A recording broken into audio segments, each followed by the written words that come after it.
नमस्कार। Sanskrit online classes में आप सभी का स्वागत है। पिछली क्लास में हमने किरातार्जुनीय महाकाव्य के प्रथम सर्ग के अंतर्गत युधिष्ठिर एवं द्रौपदी संवाद को श्लोकों के आधार पर हम उसका अध्ययन कर रहे थे। आज हम उसी क्रम को आगे बढ़ाते हुए आगे के जो हमारे पद्य हैं उनके ऊपर हम चर्चा करेंगे। तो आइए शुरू करते हैं। हमारा अगला जो पद्य है वह है पुरोपनीतम नृप रामायणिकम द्विजातिशेषेण यदेत दंधशा तद्य ते वन्यफलाशिनः परम परेति कासर्यम यशसा समम वपुः। तो इस पद्य के अंतर्गत द्रौपदी जो है वो युधिष्ठिर की स्थिति का वर्णन कर रही है कि पहले वनवास आदि प्राप्त होने से पहले और वर्तमान की स्थिति जो है उसकी तुलना करते हुए द्रौपदी युधिष्ठिर को अपने कठोर वचन कहती है। तो देखिए, हे नृप अर्थात हे राजा, यत एतत वपु, यह जो आपका शरीर पूरा पहले द्विजाति शेषेण अर्थात ब्राह्मण आदि के द्वारा अंधसा भोजन को करने के पश्चात बचे हुए, शेषेण अर्थात बचे हुए, अंधसा भोजन को करने से रामायणिकम अर्थात अत्यधिक सौंदर्यता को उपनीतम प्राप्त होता था। यहाँ द्रौपदी युधिष्ठिर से कहती है कि पहले आपका ये जो शरीर है ये ब्राह्मण आदियों के द्वारा भोजन कर लेने के पश्चात बचे हुए भोजन को करने से यह शरीर आपका सौंदर्य को प्राप्त होता था। अध्ये परंतु आज वन्य फलाशिनः, वन के फलों को खाने से अर्थात जो स्वादहीन जो कंदमूल आदि हैं उनको खाने से ते तद्वपु आपका वही शरीर यशसा समम यश के समान ही परम अत्यधिक कार्श्यम उपेति क्षीणता को प्राप्त हो रहा है।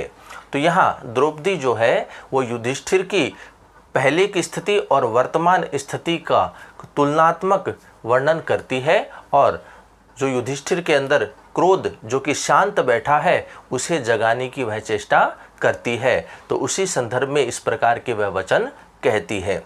द्रौपदी युधिष्ठिर से कहती है कि पहले आपका शरीर ब्राह्मण आदियों के द्वारा भोजन कर लेने के पश्चात बचे हुए शेष भोजन को करने से वह सौंदर्य को प्राप्त होता था, लेकिन आज वही आपका शरीर वन के फल अर्थात स्वादहीन जो कंदमूल आदि हैं उनको खाने से आपके यश के समान ही अत्यधिक क्षीणता को प्राप्त हो रहा है। जिस प्रकार से आपका यश वर्तमान में कम होता जा रहा है क्योंकि आपके अंदर जो शत्रु के प्रति प्रतिकार करने की जो भावना है वह क्षीण होती जा रही है, इससे आपका जो यश है वह भी क्षीण हो रहा है। तो उसी प्रकार आपका ये जो शरीर है वह भी क्षीणता को प्राप्त हो रहा है। तो इस प्रकार के वचन द्रौपदी युधिष्ठिर से कहती है। अगला पद्य देखिए। अनारतम यौ मणिपीठ साइना वरंचे द्राजशिरः सृजाम रजः निषीदतस्तौ चरणौ वनेषु ते मृगद्विजालून शिखेषु बह्रीशाम। यहाँ इस पद्य के अंतर्गत भी द्रौपदी जो है वो युधिष्ठिर की पहले की स्थिति और वर्तमान स्थिति की तुलना करते हुए अपने वचनों को कहती है। तो देखिए, अनारतम अर्थात लगातार, निरंतर, सदैव, मणिपीठ साइनऊ अर्थात रत्नों से जड़ित जो पादुकाएं हैं उस पर स्थित, यौ चरणऊ आपके चरण, राजशिर सृजाम राजाओं के सिर पर धारण की जाने वाली मालाओं के, रजह अर्थात पराग से अरंजत सुशोभित होती थी या होते थे। यहाँ द्रौपदी युधिष्ठिर से कहते हैं कि पहले रत्नों से जड़ित पादुकाओं पर स्थित आपके चरण राजाओं के सर पर धारण की जाने वाली मालाओं के पराग से सुशोभित होते थे, लेकिन तौते अर्थात वही चरणऊ आपके चरण वर्तमान में या आज मृग द्विजालून शिखेषु, हिरण आदि हैं और जो मनस्वी आदि हैं, तपस्वी आदि हैं, उनके द्वारा छिन्न किए हुए वर्हिषा वनेषु निषिद्धः, अग्रभाग वाले कुशाओं पर चलते हैं। या हम कहें कि पहले तो आपके जो चरण थे वो राजाओं के सर पर धारण की जाने वाली मालाओं के पराग से सुशोभित होते थे, लेकिन वर्तमान में हिरण एवं तपस्वियों आदि के द्वारा छिन्न किए हुए जो कुशा है अर्थात वन की जो भूमि है उस पर ये आपके चरण चलते हैं। तो इस प्रकार का जो अंतर दिखाई दे रहा है, इस प्रकार के वचन द्रौपदी युधिष्ठिर से कहती है और द्रौपदी युधिष्ठिर से कहती है और युधिष्ठिर के अंतर्गत जो क्रोध है वह शांत बैठा है और उसे जगाने की वह चेष्टा कर रही है। तो उसी के कारण इस प्रकार के वह कठोर वचनों को युधिष्ठिर से कहती है। अगला पद्य देखिए। द्विसन्निमिता यदीयं दशा ततः समूलमूलन्मूलयत्यु मे मनः परैर् पर्याशित वीर्य संपदां पराभवो अप्युत्सव एव मानिनाम। इस पद्य के अंतर्गत द्रौपदी जो है वह उसका मन अत्यधिक व्यथित हो गया है। उसी मनोव्यथा का वर्णन करते हुए द्रौपदी युधिष्ठिर से कहती है कि जो स्वाभिमानी लोग होते हैं वे यदि पराजय को भी प्राप्त हो जाएं तो वो पराजय भी उनके लिए उत्सव के समान ही होता है। तो इसी का वर्णन इस पद्य में द्रौपदी करती है। द्रौपदी कहती है कि यत इयम दशा, ये जो आपकी दशा है, स्थिति है, द्विसन्निमिता आपके शत्रुओं के कारण ही हुई है, कि वर्तमान में आपकी जो स्थिति है, जो दशा है, ये आपके शत्रुओं के कारण ही हुई है। ततः इससे मे मन है, मेरा मन समूल मूलन मूल्यति इव, समूल अर्थात मूल से ही क्या है, उखड़ा हुआ सा हो गया है, कि आपकी इस वर्तमान की स्थिति जो शत्रुओं के कारण हुई है, ऐसी आपकी स्थिति को देख करके मेरा मन अत्यधिक ही व्यथित हो गया है, चिंतित हो गया है, या मूल से ही उखड़ा हुआ सा हो गया है। आगे कहती है परई अर्थात शत्रुओं के द्वारा, अपर्यासित वीर्य संपदा अर्थात शत्रुओं के द्वारा अपराजित वीर्य संपदा अर्थात अत्यधिक पराक्रम रूपी संपत्ति के धनी पराक्रम को धारण करने वाले मानिनाम स्वाभिमानियों के लिए पराभव पराजय अपि भी उत्सव एव, उत्सव के समान ही होता है। द्रौपदी कहती है कि शत्रुओं के द्वारा अपराजित वीर्य संपदा से युक्त स्वाभिमानियों के लिए पराजय भी एक उत्सव के समान होती है। तो इस प्रकार के वचन वह युधिष्ठिर के अंतर जो क्रोध है उसे जगाने के लिए और उसका मनोबल बढ़ाने के लिए इस प्रकार की वह बातें युधिष्ठिर से कहती है।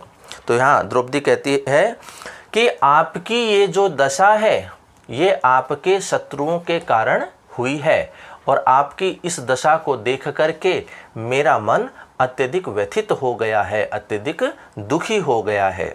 फिर वह कहती है कि शत्रुओं के द्वारा अपराजित वीर्य संपदा के धनी स्वाभिमानियों के लिए पराजय भी एक उत्सव के समान होता है या होती है। तो इस प्रकार के वचन वह द्रौपदी युधिष्ठिर से कहती है। अगला पद्य देखिए। विहाय शांति नृप धाम तत् पुनः प्रसीद संदेहि वधाय विद्विषां व्रजन्ति शत्रून् वधूय निस्पृहा समेन सिद्धि मुनयो न भूभृतः। यहाँ इस पद्य के अंतर्गत जो द्रौपदी है वह युधिष्ठिर से कहती है कि आपने जिस शांति को धारण कर रखा है वह शांति मुनिजनों के लिए श्रेष्ठ होती है न कि राजाओं के लिए। तो इस प्रकार के वचन वह युधिष्ठिर से कहती है। देखिए वह कहती है नृप अर्थात हे राजा, शांति विहाय शांति का परित्याग करके विद्विषाम वधाए शत्रुओं को नष्ट करने के लिए तत् आप धाम अर्थात उस तेज को पुनः फिर से संदेही धारण कीजिए। वह द्रौपदी युधिष्ठिर से कहती है कि आप इस समय जिस शांति को धारण किए हुए हो, आप उस शांति का परित्याग कीजिए और अपने शत्रुओं को नष्ट करने के लिए उस तेज को, उस पराक्रम को, उस बल को पुनः धारण कीजिए। प्रसिद्ध और प्रसन्न हो जाइए। निष्प्रिया अर्थात जो निष्कामी होते हैं, कौन? मुनय है अर्थात मुनिजन। तो निष्कामी मुनिजन शत्रुन अवधूय, शत्रुन अर्थात जो आंतरिक शत्रु है, काम क्रोध आदि, उन शत्रुओं को अवधूय अर्थात नष्ट करके समेन शांति के द्वारा सिद्धिम अर्थात सिद्धि को व्रजंती प्राप्त करते हैं। भूभृतस्तु न, राजा लोग नहीं। तो यहाँ द्रौपदी जो है वो युधिष्ठिर से कहती है कि वर्तमान में आपने जिस शांति को धारण कर रखा है, उस शांति का आप परित्याग कीजिए और अपने शत्रुओं को नष्ट करने के लिए उस तेज को, उस पराक्रम को, उस वीर्य को आप धारण कीजिए। फिर वह कहती है कि जो निष्कामी मुनिजन होते हैं, जो तपस्वी होते हैं, मनस्विनी होते हैं, वे आंतरिक शत्रुओं को नष्ट करने के लिए, काम क्रोध आदि जो आंतरिक शत्रु हैं उनको नष्ट करने के लिए सिद्धि के द्वारा, समेन शांति के द्वारा ही वो सिद्धि को प्राप्त करते हैं। लेकिन ये जो स्थिति है ये राजा पर लागू नहीं होती है। तो राजा लोग शांति को धारण करके सिद्धि को प्राप्त नहीं करते। वो अपने बल के द्वारा, वे अपने पराक्रम के द्वारा, अपने वीर्य तेज के द्वारा ही युद्ध क्षेत्र में विजय को प्राप्त करके ही वो अपने कार्यों को सिद्ध करते हैं। तो इस प्रकार के वचन वह द्रौपदी युधिष्ठिर से कहती है। अगला पद्य देखिए। पुरः सरा धामवताम यशोधनः सुदुस्सहं प्राप्य निकारमीदृशं भवादृशाश्चेदधिक्रुवर्ते रतिम निराश्रया हंत हता मनस्विता।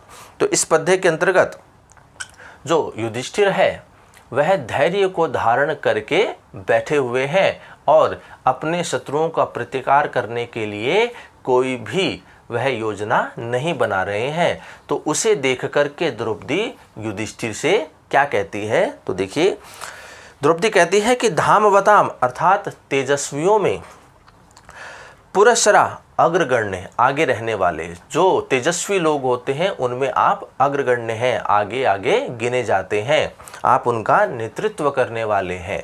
तो कहती है धामवताम अर्थात तेजस्वियों में, पुरस्सरा अग्रगण्य, यशोधना यश रूपी धन वाले, भवादृशा आप जैसे अर्थात आप जैसे राजा लोग, ईदृशम इस प्रकार से, सुदुस्सह्यम अर्थात जो असह्य, निरकारम पराजय को या तिरस्कार को या अपमान को प्राप्त करके, रति अधिकुर्वते अर्थात जो संतोष को प्राप्त कर लेते हैं। तो वह द्रौपदी कहती है कि जो तेजस्वियों में आप अग्रगण्य हैं अर्थात तेजस्वियों में अग्रगण्य आप जैसे राजा लोग यदि इस प्रकार से शत्रुओं के द्वारा किए गए अपमान एवं तिरस्कार को प्राप्त करके शांति से बैठ जाते हैं या वह संतोष को धारण कर लेते हैं, तो कहती है चेतहन, तो बड़े दुख की बात है कि मनस्विता अर्थात मनस्विता निराश्रया हता, कि वह असहाय होकर के नष्ट हो गई है।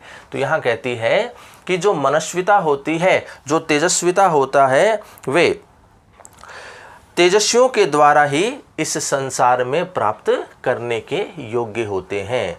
जो अपने शत्रुओं के प्रति प्रतिकार की भावना नहीं रखते हैं वो कभी भी सफल नहीं होते हैं। तो इस प्रकार के वचनों के साथ द्रौपदी युधिष्ठिर से कहती है कि आप अर्थात तेजस्वियों में अग्रगण्य आप जैसे राजा लोग यदि शत्रुओं के द्वारा किए गए अपमान एवं उनके द्वारा किए गए तिरस्कार को प्राप्त करके यदि आप संतोष को प्राप्त कर लेते हैं और उनके प्रति किसी प्रकार की प्रतिकार की योजना नहीं तैयार करते हैं, तो बड़े दुख की बात है कि मनस्विता असहाय होकर के नष्ट हो गई है। तो इस प्रकार के कठोर वचन वह द्रौपदी युधिष्ठिर से कहती है। अगला पद्य देखिए।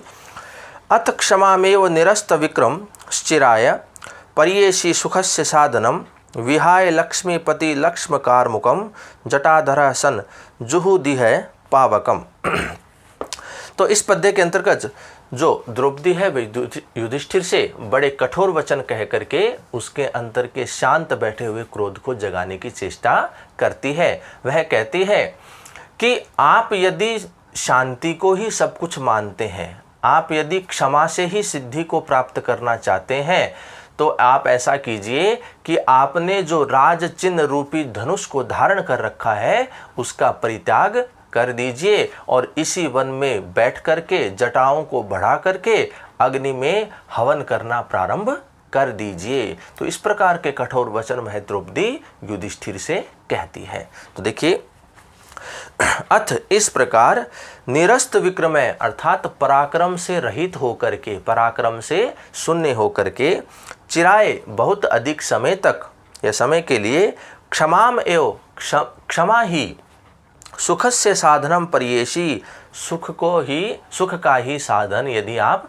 स्वीकार करते हैं। तो द्रौपदी कहती है कि पराक्रम से रहित होकर के, पराक्रम से शून्य होकर के क्षमा को ही यदि आप सुख का साधन स्वीकार करते हैं, तो लक्ष्मीपति लक्ष्म अर्थात इस राज चिन्ह रूपी कार्मुकम धनुष को विहाय त्याग करके, जटाधारी होकर के जटाओं को बढ़ा करके, इस वन में, पावकम अग्नि में, जुहुदी अर्थात यज्ञ को करना प्रारंभ कर दे या हवि देना प्रारंभ कर देवें। तो इस प्रकार से द्रौपदी जो है वो युधिष्ठिर को कठोर वचन कहती है। वह कहती है कि बहुत अधिक समय तक यदि आप क्षमा को ही सुख का साधन मानते हैं, तो आपने जिस राजचिन्ह रूपी धनुष को धारण कर रखा है उस धनुष का आप परित्याग कर दीजिए और जटाधारी होकर के इसी वन में अग्नि प्रज्वलित करके उसमें हवि आदि के कार्य को करना प्रारंभ कर दीजिए। तो इस प्रकार के कठोर वचन कह करके वह द्रौपदी युधिष्ठिर के अंतर शांत बैठे क्रोध को जगाने की चेष्टा करती है। अगला पद्य देखिए।